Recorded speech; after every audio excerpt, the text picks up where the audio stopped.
Hello আমার ছোট্ট ছোট্ট বন্ধুরা, তোমাদের সবাইকে অনেক ধন্যবাদ আমার ভিডিওটা দেখবার জন্য। তো আজকে আমাদের আলোচনার বিষয় হলো ক্লাস 3 পরিবেশে আকাশের চ্যাপ্টার দিয়ে আমরা দিনভর ছায়ার খেলা, এটা আমরা পড়বো। এখানে আমরা প্রশ্ন উত্তর দেবো, ঠিক আছে? পড়তে রিডিং পড়তে আমি তোমাদের প্রশ্ন উত্তরটা দেবো।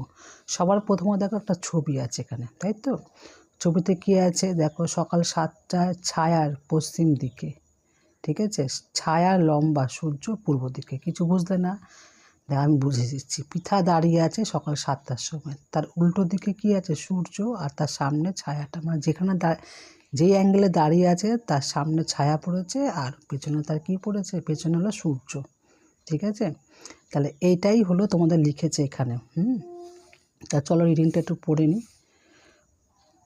কখন কোথায় নিজের ছায়া পড়েছে তা মন দিয়ে দেখলো পৃথা, মানে দাঁড়িয়ে মন দিয়ে দেখছে পৃথা। ছায়াটা ওর চেয়ে লম্বা না খাটো তাও দেখে লিখল।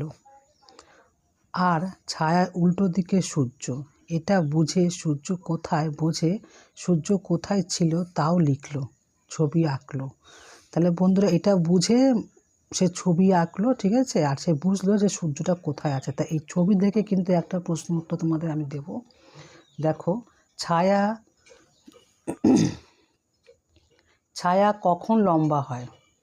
উত্তর হবে সূর্য একদিকে হেলে থাকলে ছায়া লম্বা হয়। দেখো সূর্যটা কিন্তু পুরো সিধে নেই, একটু দেখে কোনাকুনি আছে, ঠিক আছে?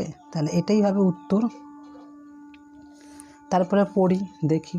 স্কুলে সবাইকে সেটা দেখালো। দিদিমণি বললেন এই ছবির বদলে একটা সহজ ছবি এঁকে ছায়াটা বোঝানো যায়। দিদিমণি এটা বলল।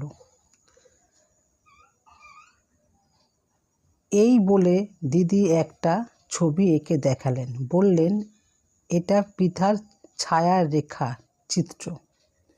একটা রেখার পৃথা, একটা রেখা সূর্য থেকে পৃথার মাথা ছুঁয়ে গেছে, আর একটা রেখা পৃথার ছায়া। কিছু বুঝতে পারলে? আমি এখন পড়ছিলাম কিন্তু আমি কিছু বুঝতে পারলাম না, আমি এখন তোমাদের বুঝিয়ে দিচ্ছি এটা কী হবে। একটা রেখার পৃথা, ঠিক আছে? একটা রেখা বলছে পৃথা, দেখেছ? একটা রেখা সূর্য থেকে পৃথার মাথায় ছুঁয়ে গেছে, বুঝতে পেরেছ? সূর্য থেকে পৃথার মাথায় কি ছুঁয়ে গেছে বলছে, এই যে রেখা দিয়ে বোঝাচ্ছে পৃথার ছায়া, এটা হলো ছায়া। আর একটা রেখা পৃথার ছায়া মাথায় ছুঁয়ে গেছে, এটা পৃথা। ধরো এটা পৃথা দাঁড়িয়ে আছে, পৃথার ছায়াটা এই, আর কি হচ্ছে? একটা রেখা কি হলো? মাথা ছুঁয়ে গেছে। এটাই বোঝাতে চেয়েছে রেখা দিয়ে। ছবিতে দেখো তীর চিহ্ন দিয়ে বোঝানো হয়েছে আলোর কোন দিক থেকে কোন দিক যাচ্ছে। বুঝে গেছো ছোট্ট বন্ধুরা?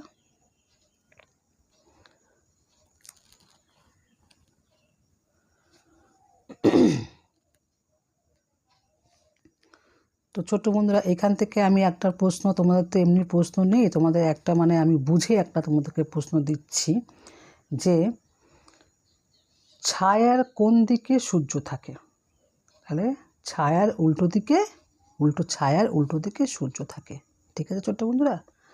তারপরে একটা হতে পারে কি, ছবি দেখে বলো সকাল 7টায় পৃথার ছায়া কোন দিক ছিল। বলছে ছবি দেখে বলো সকাল 7টার পৃথার ছায়া কোন দিক ছিল। তো সকাল 7টায় পৃথার ছায়া, দেখো এখানে একটা প্রশ্ন হয়ে গেল, সকাল 7টায় পৃথার ছায়া কোথায় ছিল? পশ্চিম দিকে ছিল। তাহলে উত্তর কী হবে? সকাল 7টায় পৃথার ছায়া পশ্চিম দিকে ছিল, ঠিক আছে? তারপরটা আমরা পড়ি, আলোচনা করব আবার। সবাই খুব ভালো করে দেখলো। হামিদ বলল আমিও আঁকতে পারবো। দিদি পৃথাকে বললেন 7টার পরে আর ছায়া দেখিনি, ঠিক আছে? পৃথা বলল তারপর 10টায় দেখেছি। কেন? সূর্য তো ঘুরে যাচ্ছে।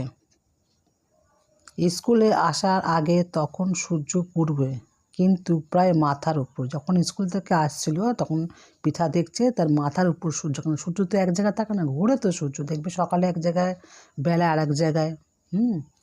সেটাই তোমাদের বোঝাতে চাচ্ছে। এই বলে